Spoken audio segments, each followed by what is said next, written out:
Hello out there.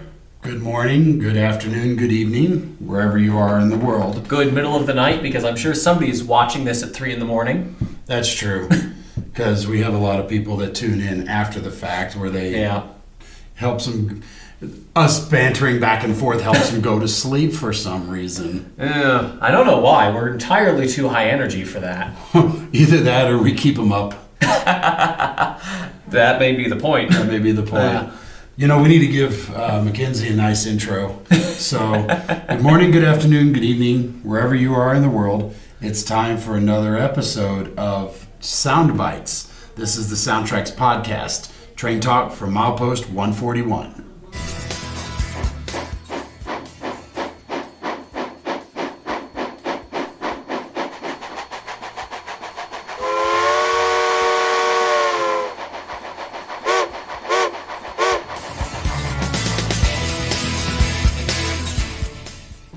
You're being rather quiet over there. Did you forget what you were going to say? No, I'm making sure she has enough time to put the intro in.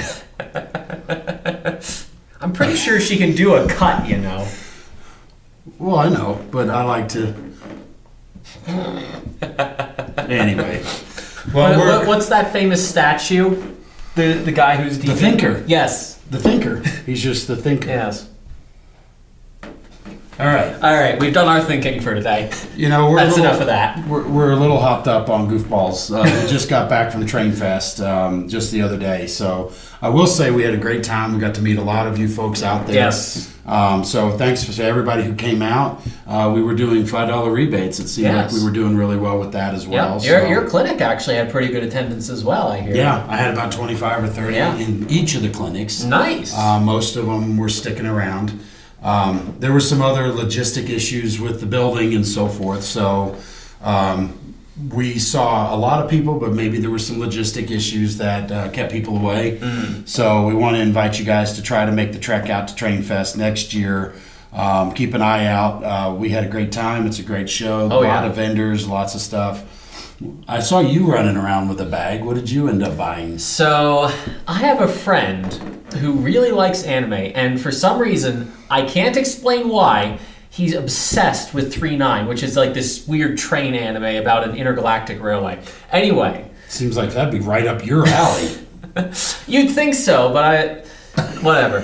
He's gotten me to watch it with him a few times, and we have a bunch of in-jokes about it, but whatever. Anyway, the locomotive depicted in that is a Japanese C-62, a Hudson.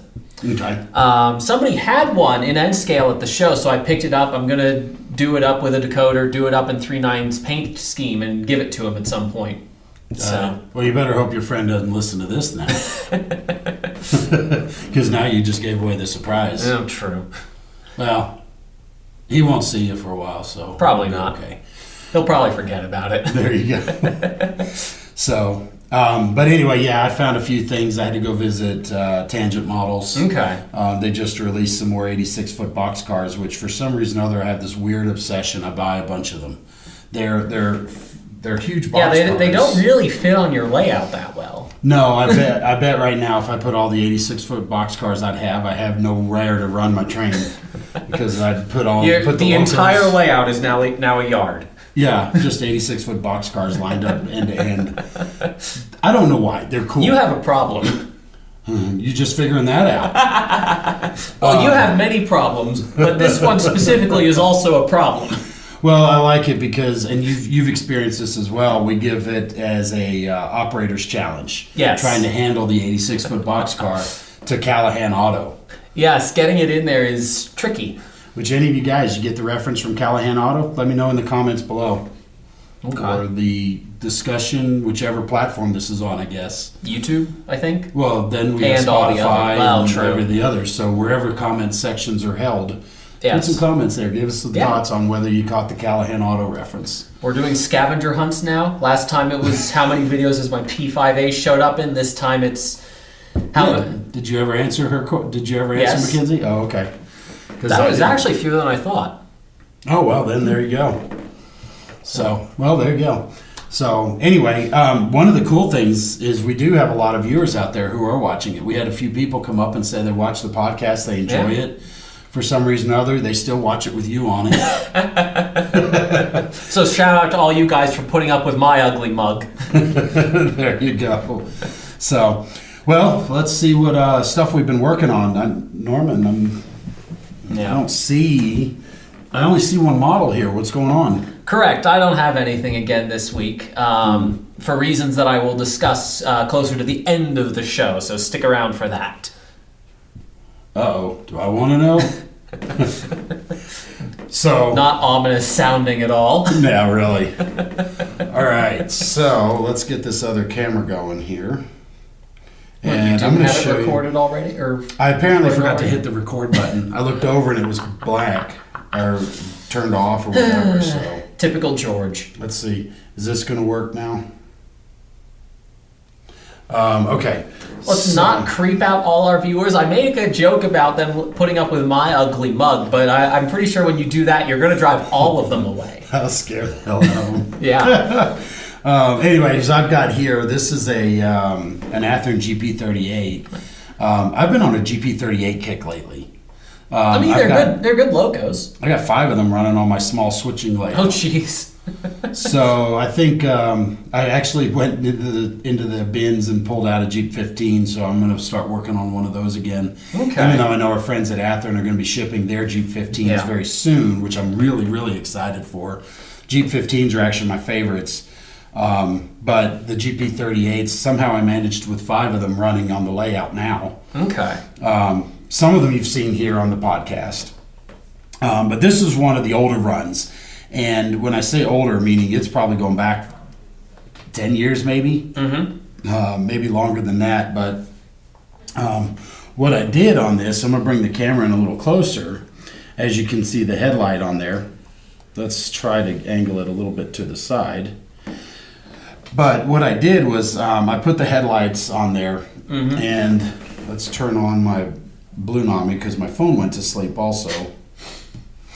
So I've got my Blunami, and let's screen record this so that you guys can see what I'm seeing here.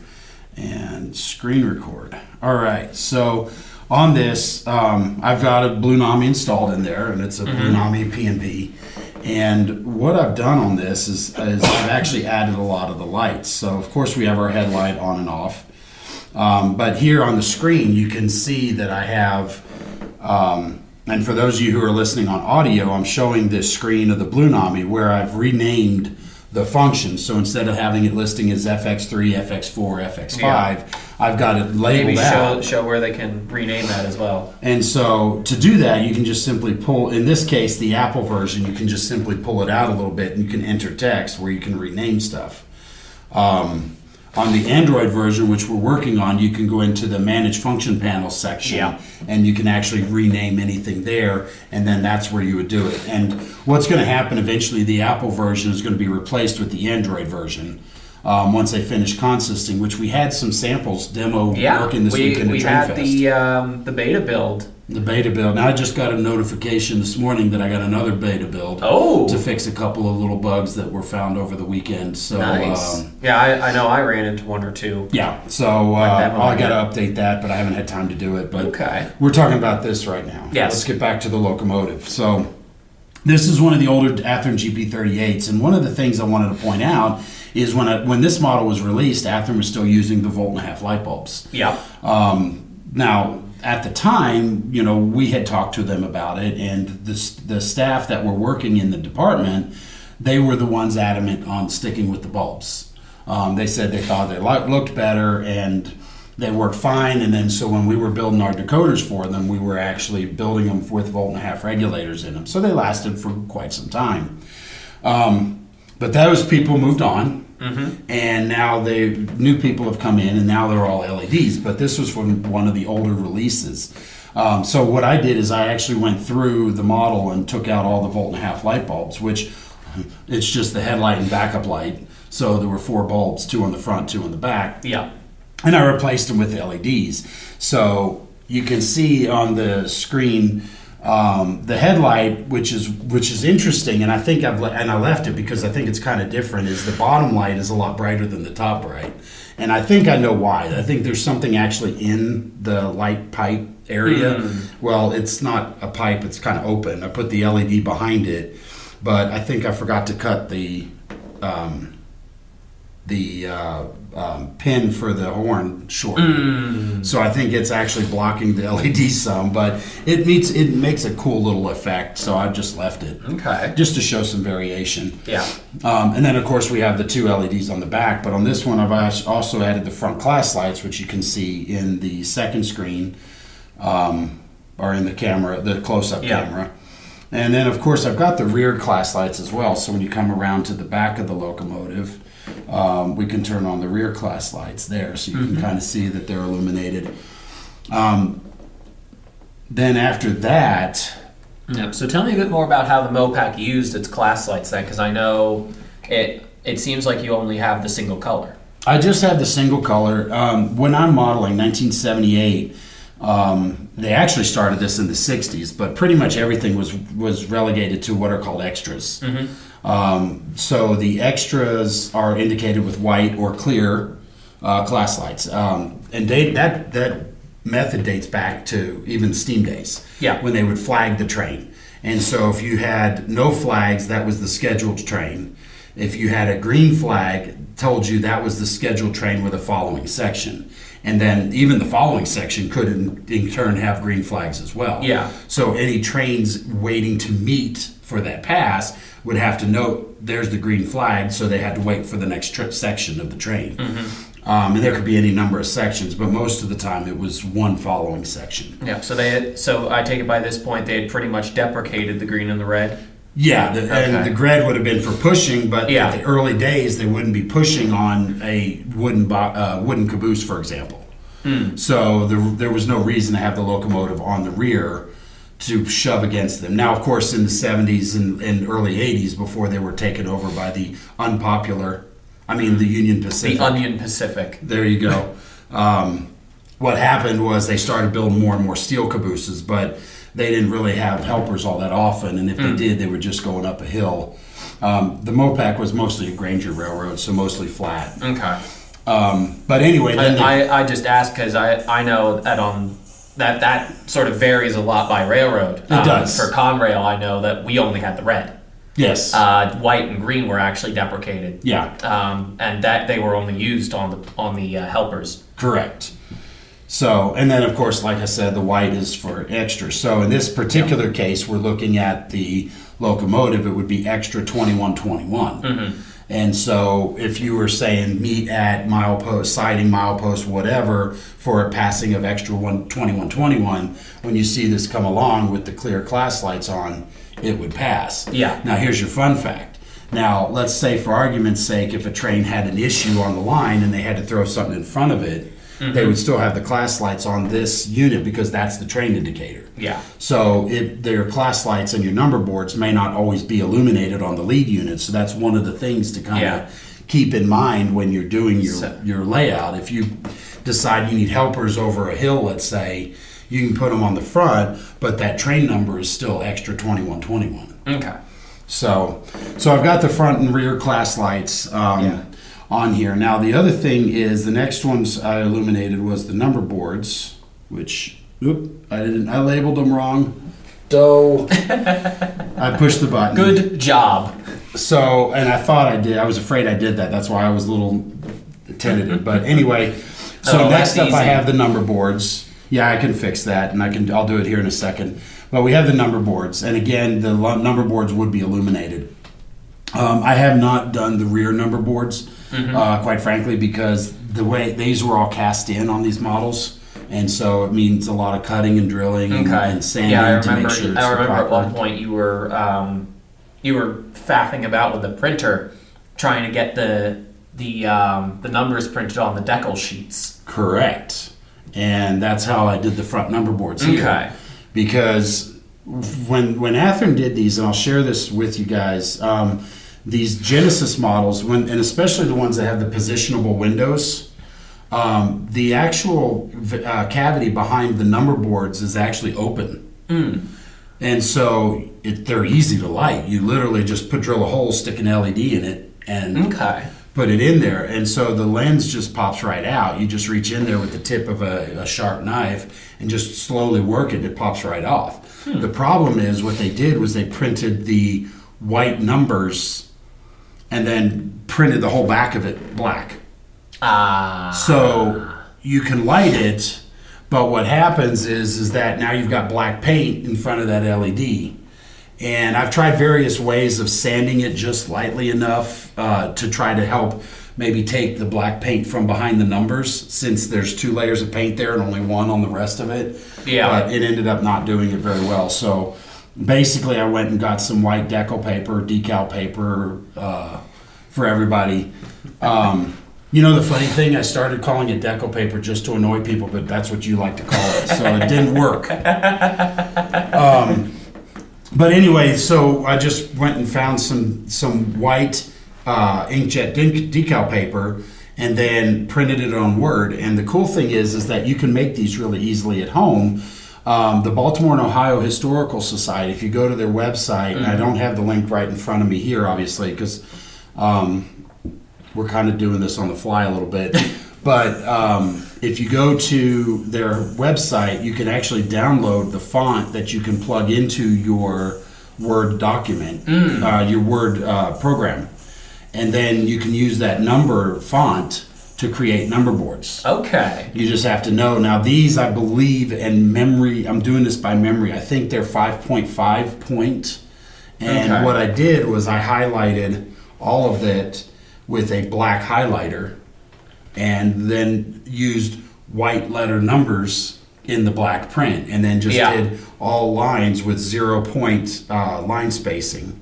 So that way the highlights were back to back, so I didn't have a white line right above the numbers, and then the numbers come through white. Well, the inkjets don't print white, but that's why you're using the white decal paper. Yeah. And so it comes on just perfect. So now when you glue it back in, I use some microscale crystal clear to just put a little dab of glue around the edge, put it, and it just kind of presses right back in place. And then you just wire it to the decoder with your necessary resistors. Yeah. Really easy. And then the last one I did, of course, as I mentioned, they're mislabeled here on the screen, but when you type in the ground lights, these are the ground lights down here that you can see. And those are actually Nick's Train's loco lights, he calls them. They're 0201 LEDs that are, I think that's what those are. Anyway, they're in a lens housing that he 3D prints and then wires them up with some magnet wire. So you literally just drill a small hole, in this case through the underside of the frame, run the wires up, and then just carefully route them through the shell, and then take them to the decoder.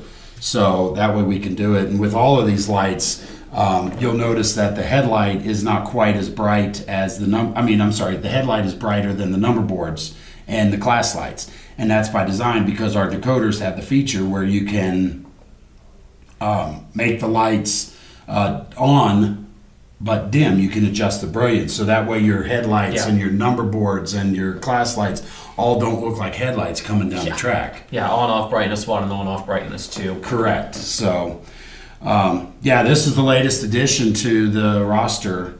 And then, of course, I had to add we've talked about them in the past, the magnetic air hoses and the magnetic... you didn't bring a piece of rolling stock to demonstrate that with again? Yeah, I didn't. But I've shown it. We showed it with a couple locomotives, so it's just cool. So anyway, that's kind of the latest project I've been working on. So I just pulled that GP15 out. One of the other ones I've got that I've just started working on. I think I've got 3 more of the original Athearn Mopac runs. Okay. To still upgrade to LEDs, because this isn't a 5-minute project to overnight add a whole bunch of LEDs to it. Takes a little bit of time. So. Well, I must say I am. I was looking at the specs the other day, and I'm kind of surprised the GP39 didn't take off more than it did. Yeah, there's a lot of things. A lot of the railroads, like the Missouri Pacific, for example, they standardized on a lot of EMD power. And the idea was a lot of interchangeable stuff. But yeah, that little bit of extra turbocharge adds a little horsepower. And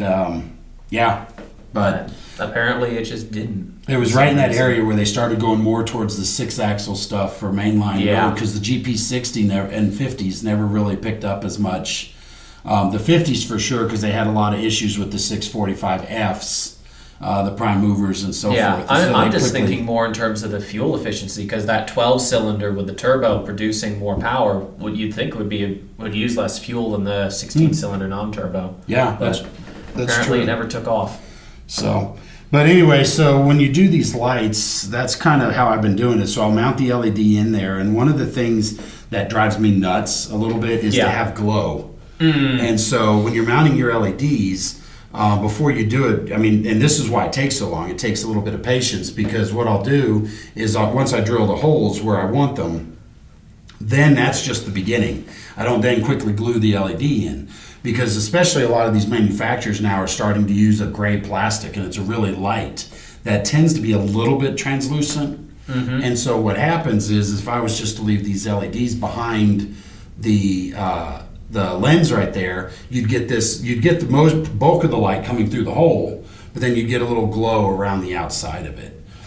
So to eliminate that, what I've been doing is then I'll paint the inside of the shell black, and even going through the hole, so that way it doesn't like shine through and create a glow. And then once that's dried, then I'll come back with a silver paint. And the reason for doing that is because if the light's extinguished, when you're looking at it, in the real world, you might see the reflector. And so my theory of that, I can't really prove it, it's more of a theory, but in certain glimpses, you might be able to see a little bit of that silver I can shining see a through. little bit of it here with the tail light. Yeah, with the rear headlight. So it's one of those things that it's an extra step, and you got to wait for more paint to dry, but it's better to do it. And you really want to make sure to wait the paint to dry, because then when you glue your LED, if your paint's not dry, your paint gets all over the LED, and it extinguishes coats the LED and kind of eliminates the whole point of what you're working on. Yeah. So each And one of then those don't coats, you also put a little coating on the LEDs themselves? not Just there. to protect them? Oh, yes, I'll dip that in a little bit of microscale crystal clear. Okay. And that kind of creates an insulating. But usually if I'm doing like the lenses here on the class lights, I don't usually do that because there's nothing in there.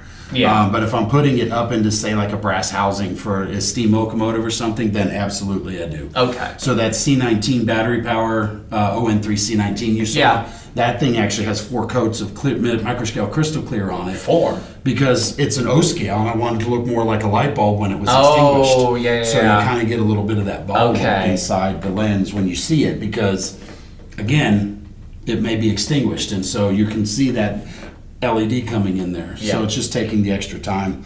So once the paint's dry, then I'll glue the LED on. I'll just use a small amount of cyanoacrylate to tack glue it in place.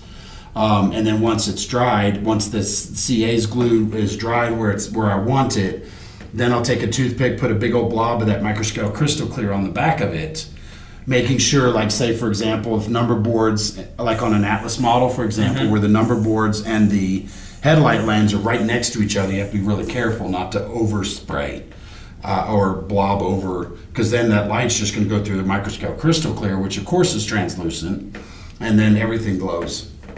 But anyway, I put the blob of the microscale crystal clear to actually glue it in place, because that stuff kind of remains slightly pliable, so you can peel it up easily after you're done. And then once that's dried, then you paint another coat of silver, then you paint another coat of black over it, and that all helps seal the light into just that lens coming out.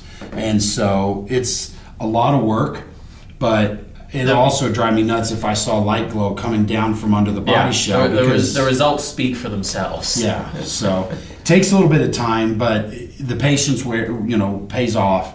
Oh, yeah. And so I try to do these fairly quickly, but, a friend of mine once told me, he said, George, if you don't feel like working on the model, go over there and drill a hole and then go to bed, because you still made progress.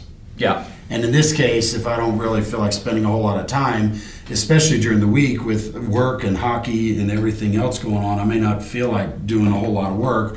So I can go in there and, let's say one night I glue all the LEDs in place, and then put the crystal clear over it, and then go to bed.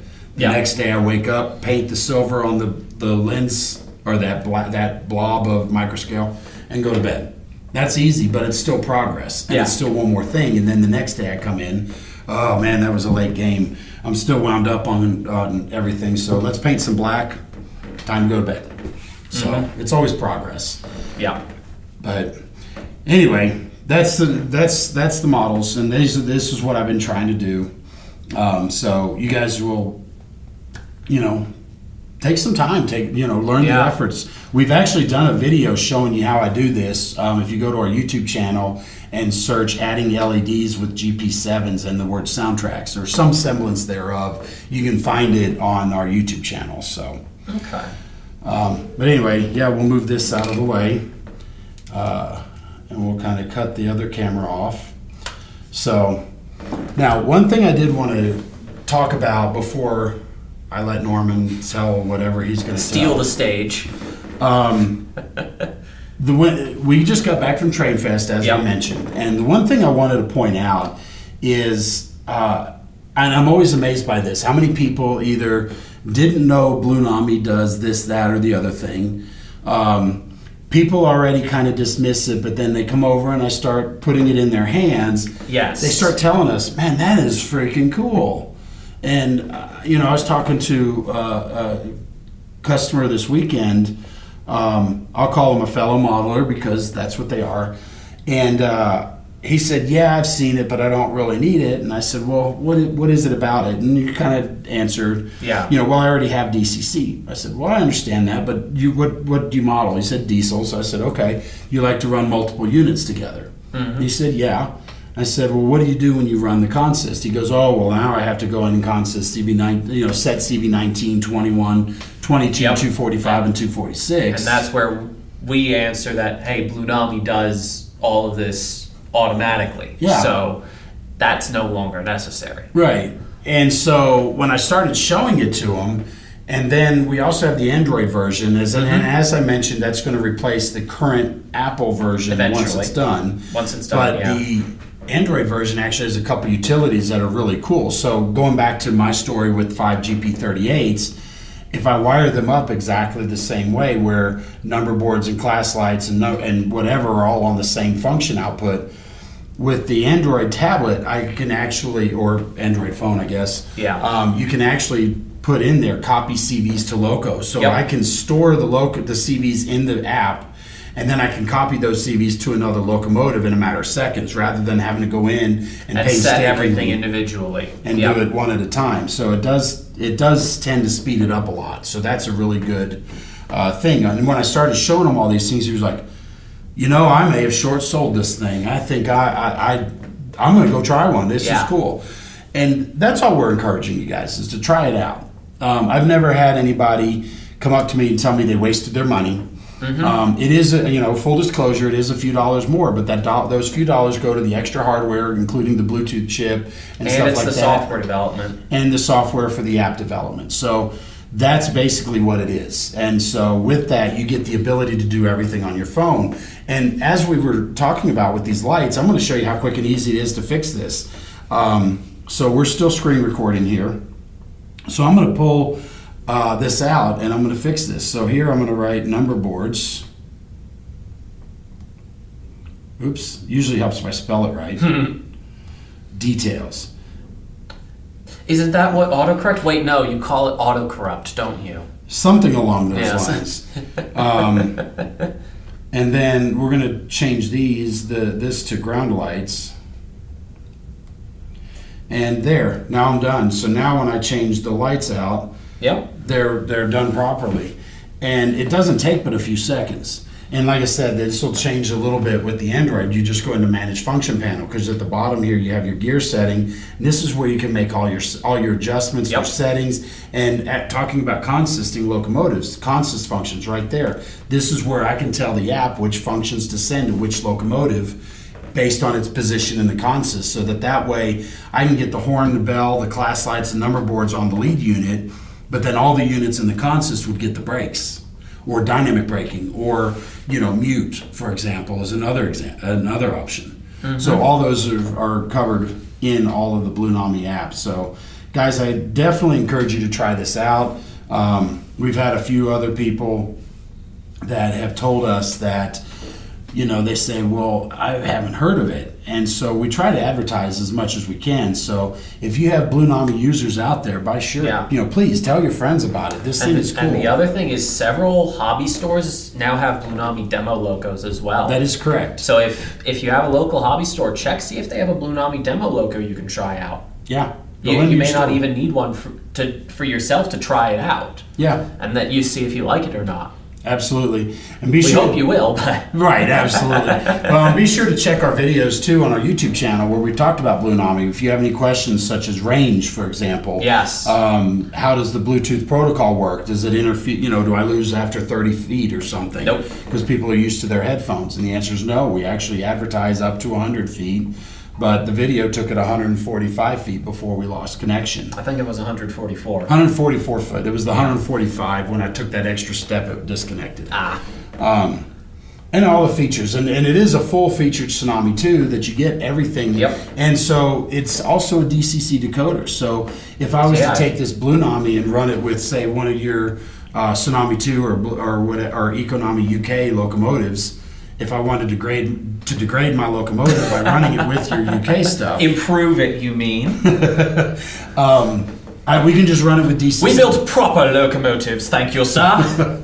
We build it, it runs just on the DCC system, so you get the best of all worlds. So if you still want to use your proto throttles, or if you want to use your hammerheads, or whatever, push the button, feel the throttle, you still get you still get it to where you can run it on DCC, and then you can use the app to do all your settings and adjustments and things like that. So a lot of really cool stuff, and guys, I can't tell you enough. I really encourage you to try this out. And I realize, yes, I have the name on my shirt, but as a fellow model railroader, I'm telling you, this is the way to go. Oh, yeah. And what was interesting, and one last thing, is I had a friend of mine who was playing around with the Blunami for the first time in my house, and he said, George, he said, this is what DCC promised us in the beginning. Mm-hmm. And I said, yes, I love that. Can I use that? And he said, absolutely. I said, great, I love it.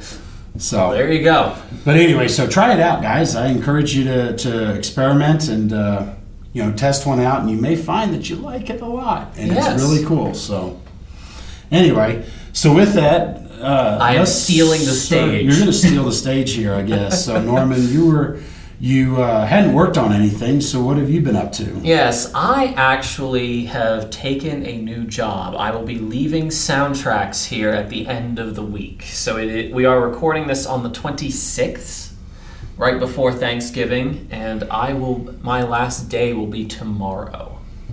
Well, happy birthday to me. I'm just kidding. Actually, this is, terrible news, Norman. You've been a great asset to our team.